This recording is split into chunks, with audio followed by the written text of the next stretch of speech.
प्रभु यीशु मसीह के मधुर और मीठे नाम से आप सभी को जय मसीह की। आज परमेश्वर के वचन में आप सभी का स्वागत है।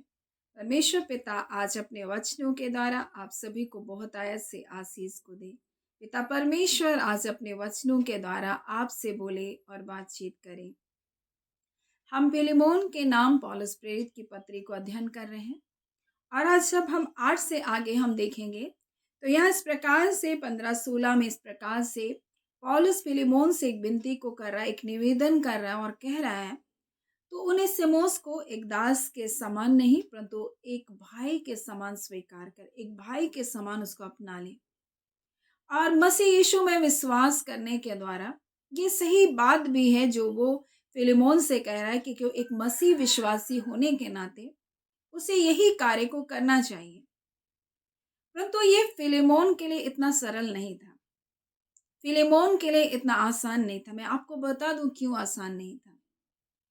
क्योंकि मेरे प्रियो, वो एक दास था उनेसिमुस, और एक दास को भाई स्वीकार करना कहीं ना कहीं हमारी मानसिकता को बदलने के जैसा है। क्योंकि उस समय दास को कोई भाई स्वीकार नहीं कर सकता है।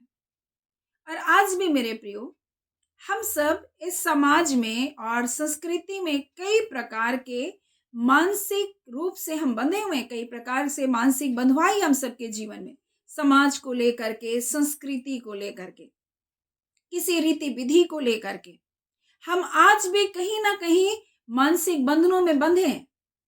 हम कई कुप्रथाओं में आज भी बंधे हुए हैं। हम भाषाओं को लेकर कई बंधनों में बंधे हैं।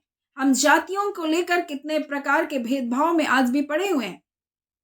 और ऐसे ही एक प्रथा थी जो दास प्रथा थी, और इसी दास प्रथा के अंतर्गत उनेसिमुस आता था।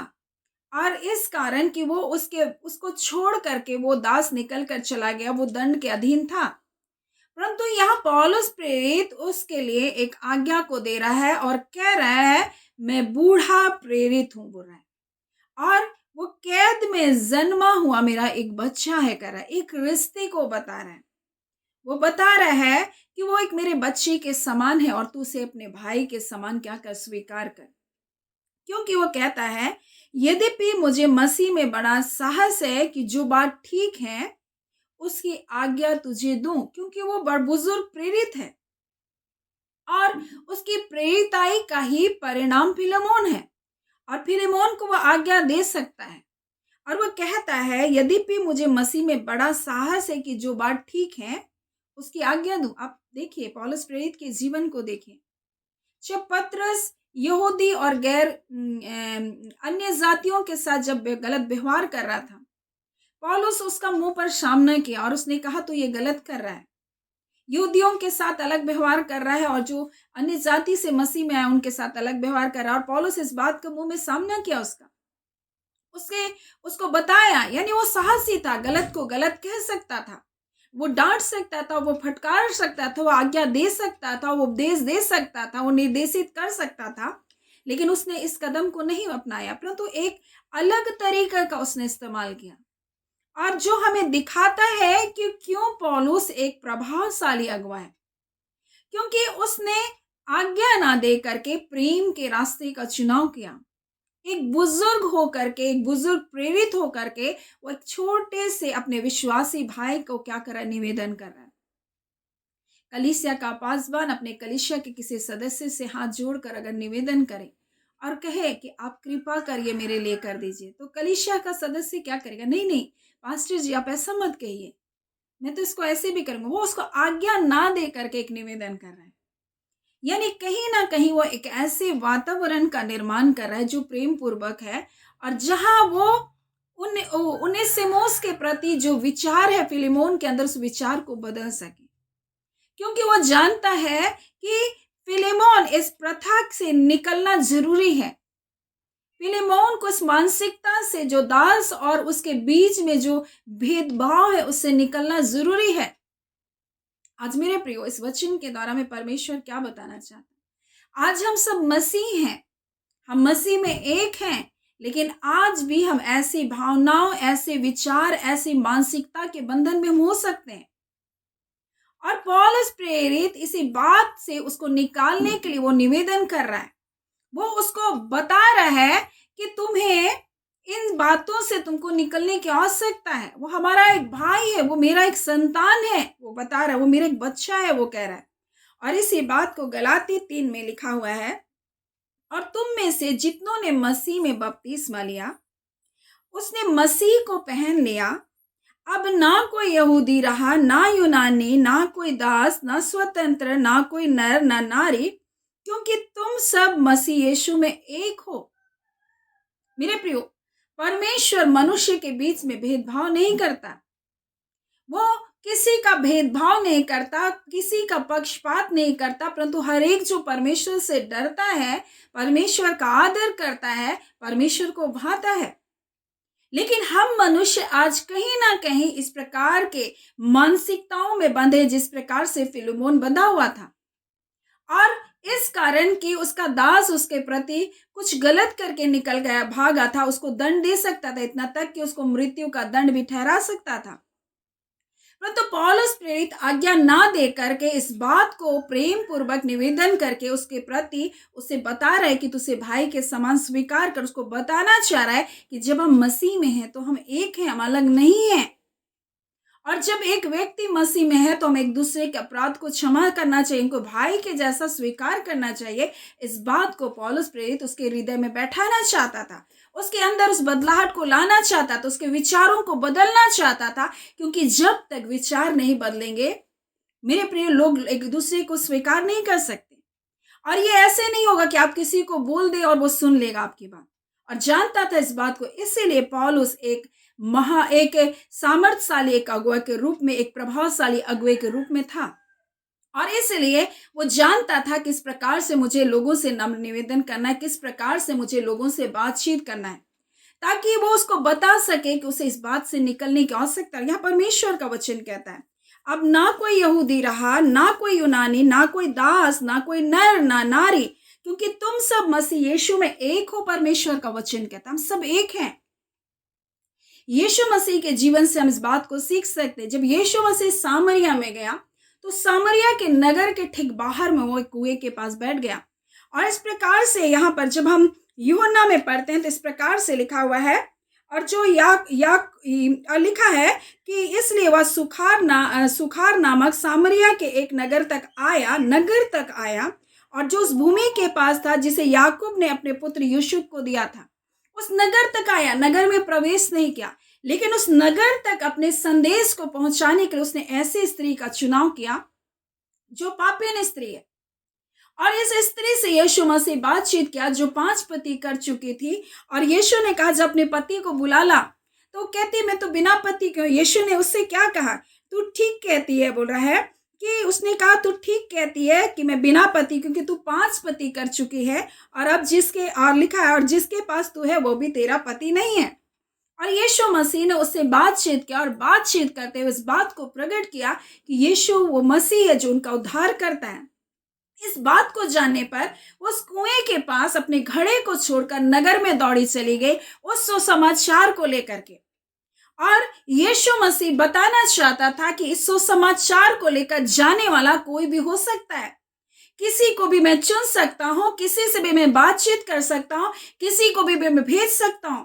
और यीशु मसीह उस नगर के अंदर नहीं गया, परंतु ये स्त्री जो उस नगर से बाहर निकली थी, यीशु मसीह ने उस नगर के अंदर उसको भेजा, और वो कहे आओ एक मनुष्य को देखो जिसने सब कुछ जो मैंने किया मुझे बता दिया, कहीं यही मसीह तो नहीं।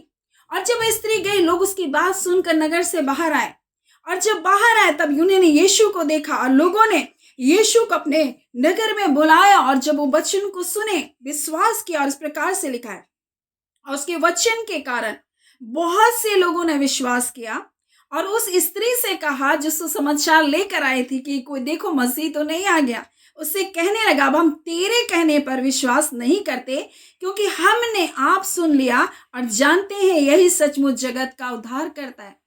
मेरे प्रिय, प्रभु यीशु मसीह इस बात को बताना चाहता है कि वो किसी का भी चुनाव कर सकता है, अगर हम अपने विचार को खोल कर रखें, हम अगर मानसिकताओं में बंधे ना रहे, अगर हम जाति और भाषा को लेकर लड़ते ना रहे, हम खुले विचारों के रहें, तो परमेश्वर किसी के द्वारा भी हमसे बातचीत कर सकता है। देखिए, प्रारंभ से ही बहुत बार स्त्रियों का क्या किया गया, विरोध किया गया। प्रारंभ से ही बहुत बार स्त्रियों को प्रचार करने से के लिए बहुत लोग विरोध में उठे, लेकिन प्रभु अपना काम करते गया। मेरे प्रिय, परमेश्वर का चुनाव है। परमेश्वर किसी को भी चुन सकता है, किसी को भी अपना सकता है, लेकिन हमें उन्हें स्वीकार करने के लिए खुली मानसिकता की जरूरत है। पतरस कभी भी अन्य जातियों के पास नहीं जाना चाहता था, परंतु वह परमेश्वर ही था जो उसे कुरनियुस के परिवार में भेजा, एक दर्शन के द्वारा उसे बताया। और इस प्रकार से लिखा है, पौलुस प्रेरित छत के ऊपर प्रार्थना कर रहा था। अचानक ही वो बेसुध हो गया और एक दर्शन को देखा, और आकाश से एक चादर उतरा, उसमें बहुत सारे जानवर थे। और उन जानवरों से को दिखाकर परमेश्वर का आवाज आया कि उठ और मार और खा। उसने कहा, हे परमेश्वर, मैं अशुद्ध वस्तुओं को अब तक नहीं खाया, ये अशुद्ध है। और परमेश्वर ने कहा, जिसे परमेश्वर ने शुद्ध ठहराया, तू क्यों अशुद्ध कहता है? कई बार हम मनुष्य को अशुद्ध कहते हैं, मनुष्य को हम छुआछूत मानते हैं। ये छोटी जाति, ये बड़ी जाति, ये ऊंच जाति, ये बड़ा, ये छोटा, परंतु परमेश्वर सबको एक समान देखता है, क्योंकि परमेश्वर ने मनुष्य को अपने स्वरूप, अपनी समानता में बनाया। हर जाति, हर भाषा के कुल के लोग परमेश्वर के, हर रंग, हर रूप के लोग परमेश्वर के हैं। और इसलिए यहाँ पर जब गलाती में पढ़ते हैं तो इस प्रकार से लिखा है, अब ना कोई यहूदी रहा, ना यूनानी, ना कोई दास, ना स्वतंत्र, ना कोई नर, ना नारी, क्योंकि तुम सब मसीह यीशु में एक हो। और यहाँ पर हम देखते हैं कि पतरस से भी यीशु मसीह इसी बात को बताना चाहता था, और यीशु मसीह कह रहा है कि उसके पास तुम जाओ, अन्य जातियों के पास जाओ। और वो कुरनियुस के परिवार में जाता और प्रचार करता, और वह वचन को सुनते सुनते वह पवित्र आत्मा से भर जाते हैं। मेरे प्रिय, परमेश्वर का चुनाव अद्भुत है, लेकिन हम कई बार फिलेमोन के जैसा होते हैं और हम उसको स्वीकार करना नहीं चाहते। और इसी बात को पौलुस प्रेरित उससे बता रहा है, मैं बुजुर्ग हूं, मैं तुमको आज्ञा दे सकता हूं, लेकिन मैं तुमसे निवेदन करता हूं, क्योंकि ये सबसे अच्छी बात है कि मैं प्रेम से तुमसे निवेदन करूं कि तू क्या कर, उन्हें सिमोस को एक भाई के समान स्वीकार कर। पहले तो वो तुम्हारे कोई काम का नहीं था, लेकिन अब तुम्हारे बहुत काम का है।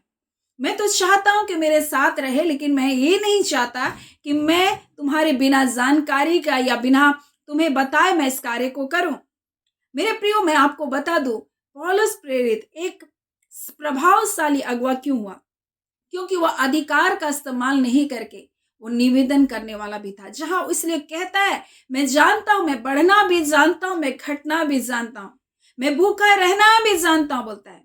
वो सब कुछ में, वो हर दशा में मैं संतुष्ट होना जानता हूं, बोल रहा है। यानी वो जहां माफी मांगना है वो माफी मांग सकता है, जहां वो बढ़ना है तो उस बढ़ भी सकता है, जहां वो अपने बारे में बोलना है तो बोल भी सकता है, जहां वो झुकना है वो झुक भी सकता है। वैसे मेरे प्रियो, हम मसीहों को एक लचीला जीवन को जीना है, एक नम्रतापूर्ण जीवन को जीना है, ताकि परमेश्वर हमें जिस ओर लेकर जाना चाहे, जैसे इस्तेमाल करना चाहे, हम वैसे इस्तेमाल हो सके। और इसलिए पौलुस प्रेरित एक प्रभावशाली अगुवे के रूप में था, और उसने किस प्रकार से फिलेमोन को यह पत्र लिख करके वो बताया कि तू उन्हें सिमोस को क्या कर, एक भाई के समान स्वीकार कर।